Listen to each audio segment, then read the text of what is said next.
हो गया। चलो जी, मैं हार्दिक अभिनंदन करदा भगवान विष्णु का, भगवान शिव का, भगवान ब्रह्मा का, 33 करोड़ देवी देवताओं का, जिन्हों की अपार कृपा नाल सत्संग में जोड़न किया ते ब्रह्म ज्ञान ने पद संभाले ते हार्दिक अभिनंदन करदा है भगवान कृष्ण का, ਜਿਹੜੇ ਮਾਤ ਲੋਕ त्रेता द्वापर च आए आके उन्होंने गीता का उच्चारण किया, गीता की पुस्तक का बनाई है, जिन्हों सुन के और पढ़ के बहुत दुनिया तर गई और आगे भी तरेंगे। मैं भगवान कृष्ण का अभिनंदन करदा और भगवान विष्णु को बधाई दिना कि उन्होंने अपना अवतार भेजा, भगवान शिव और भगवान ब्रह्मा भी बधाई देता हूँ, क्योंकि उन्होंने भगवान विष्णु सिफारिश की थी कि आप कृष्ण को मात लोक में भेजो, और 33 करोड़ देवताओं को जिन्होंने भी भगवान विष्णु सिफारिश की थी और बधाई के पात्र ने कि तुम कृष्ण भगवान मात लोक द्वापर च भेजो, जो कि भगतां का उदार करन और गीता की पुस्तक का बनाउण, गीता की पुस्तक का रचना करन।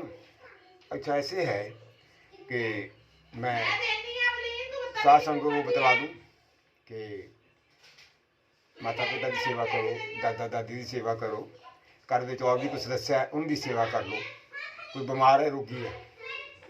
इस तो अलावा एक और संदेशा देता हूँ कि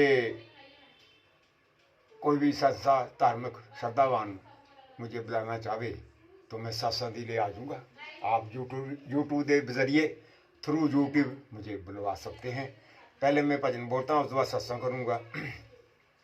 संत आते हैं संसार में भगवान के भेजने पर, संत आते हैं संसार में भगवान के भेजने पर, संत आते हैं संसार में नाम जपाने के लिए प्राणियों को, संत आते हैं संसार में नाम जपाने के लिए प्राणियों को।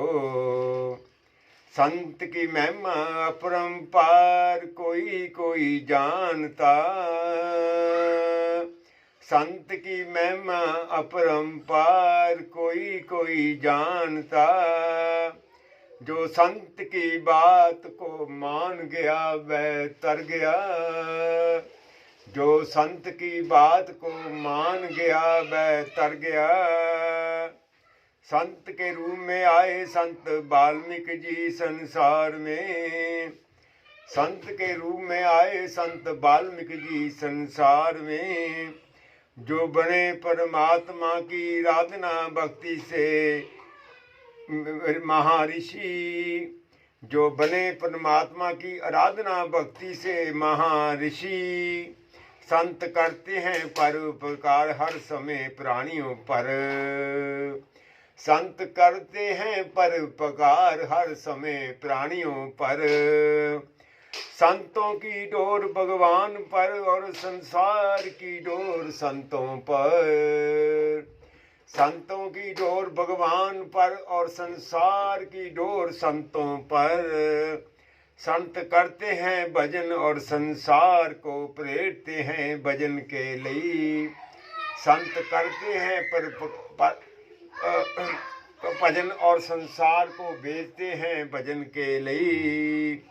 संतों की महिमा परम अपरंपार, संतों की महिमा परंपार। अच्छा, ऐसे है कि मैं आपको सत्संग की बात सुनाऊं। एक राजा सीगा सिकंदर लोधी, बड़ा बलवान सी और उसका राजपाग बहुत बड़ा विशाल था। पंजाब दिल्ली से लेकर लाहौर तक उसकी राजधानी राज थी। बड़ी तकड़ी उसकी सेना सी, बड़ा तकड़ा उसका मान सी, परमात्मा की भगती आप करता सी, भगवान विष्णु की, भगवान ब्रह्मा की और भगवान विष्णु शिव की बड़ी भक्ति करता सी।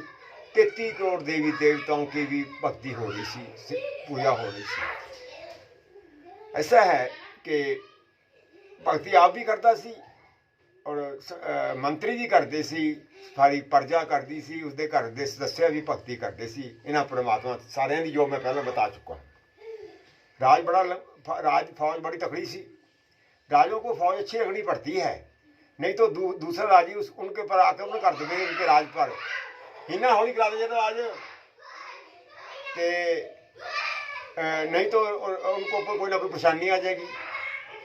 संतां नो की है, उन्होंने फौज अच्छी रखनी पड़ती है। कोई भी राजा बराबर वाला हिना हौली कराई आवाज, कोई भी राजा बराबर वाला सोचता लड़ने को तैयार नहीं होता था। जो लड़ाई को तैयार नहीं होता था, उसको पता था कि हम तो हारे हारे। क्योंकि राजा सिकंदर की जी फौज सी वो हारती नहीं सी किसी से भी, बड़ी तकड़ी सी फौज, बड़ा तकड़ा उन्होंने रोह सी, बड़ा तकड़ा उन्होंने ऐसी सिखलाई दी हुई सी कि वो हारते ही नहीं सी किसी से भी। ऐसा चलता रहा, राजपाल चलता रहा, भजन की विधि भी चलती रही, भजन भी करते सी और भी कार्य चलते सीगे परमात्मा का, विष्णु का, भगवान शिव का, भगवान ब्रह्मा का। 33 करोड़ देवी देवताओं की भी पूजा होती सी समय के मुताबिक, हर चीज़ कोई कमी नहीं सी। एक समय की बात हुई तो कोई जोशी सी बहुत, किसी महामंत्री ने पूछा कि राजा दे कुछ किसी की कोई परेशानी तो नहीं आ सकती। उस मंत्री ने कहा और उस पुरोहित ने कहा कि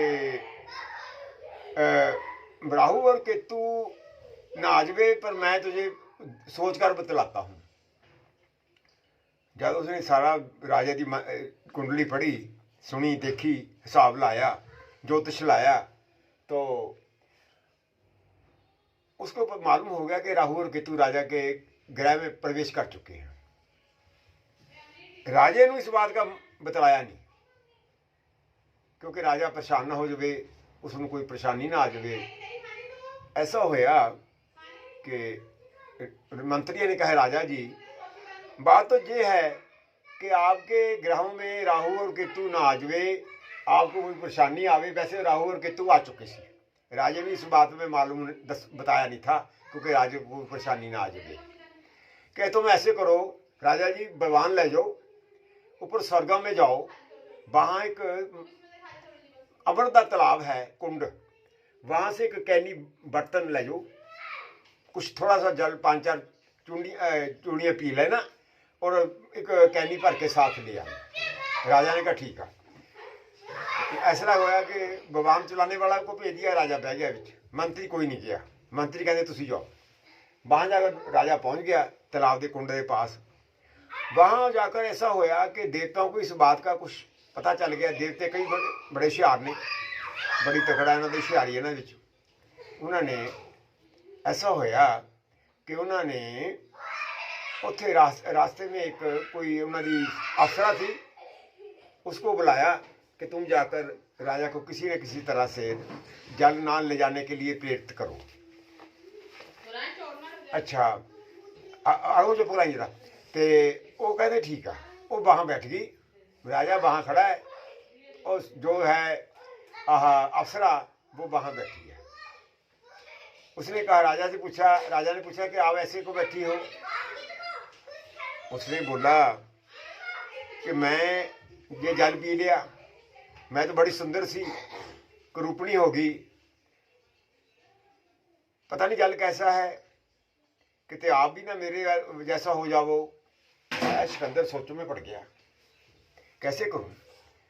ये बेचारी कुछ असत्या तो नहीं बोलती, सत्यावाद कर रही है, पर असल में उसकी बात सत्या थी, सत्या नहीं थी। सारा उन्होंने एक ड्रामा रचा था देवताओं के आदेश पर जल नाल जाने के लिए।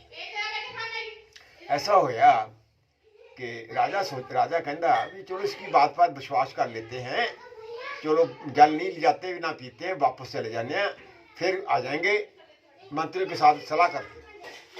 ऐसा हो गया भाई, राजा वापस आ गया। सारे मंत्री खड़े ने, राजा जहाज विमान से उतरा। मंत्रियों ने कहा राजा जी कहाँ है जल।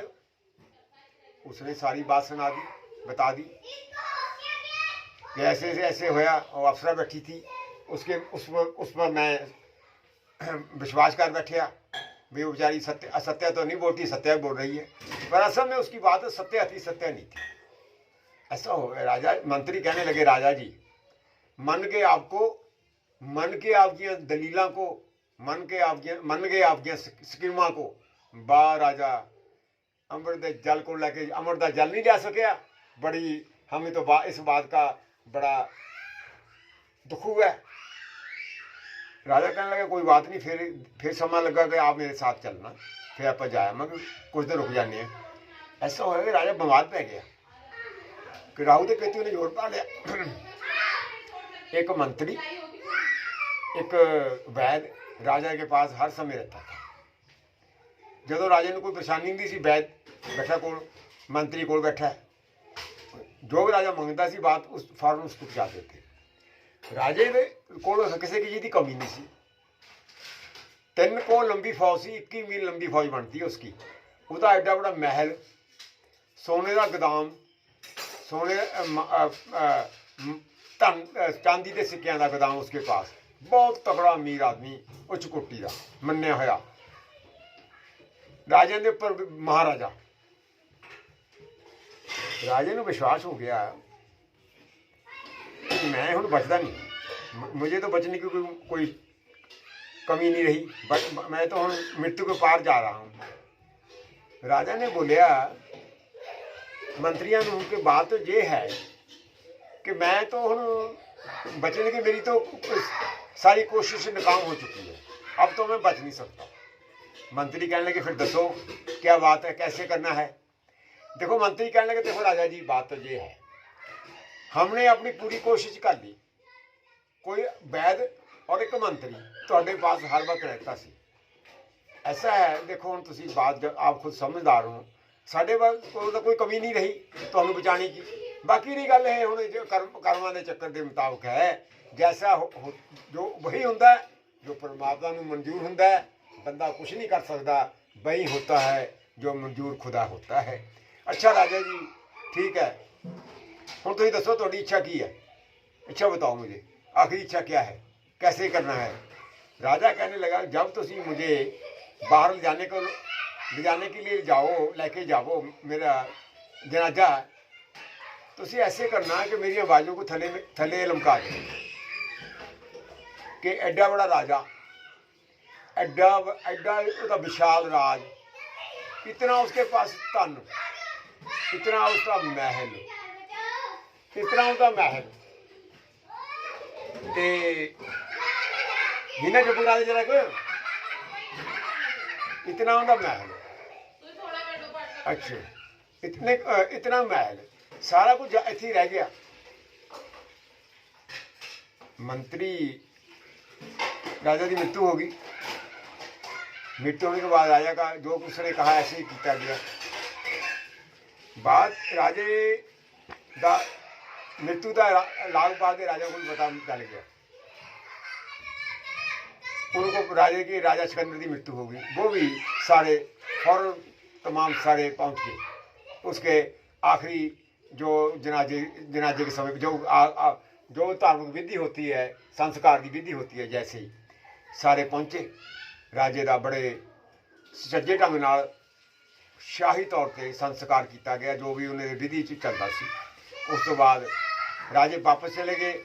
उस तो बाद भोज की जो धार्मिक विधि सी, सत्संग होना सी, जो भी कुछ करना था सारा समय के मुताबिक निश्चित हो चुका। राजे फिर आए, फिर राजे ने बड़ा दुख महसूस किया कि राजा सिकंदर की एड्डी वड्डी सेवा हुई, इतनी संभाल हुई, राजा फिर नहीं बच सकिया। ये तो परमात्मा की विधि है, इसमें हम कुछ नहीं कर सकते। राज ऐसा उस बाद भगवान कृष्ण ने गीता में बताया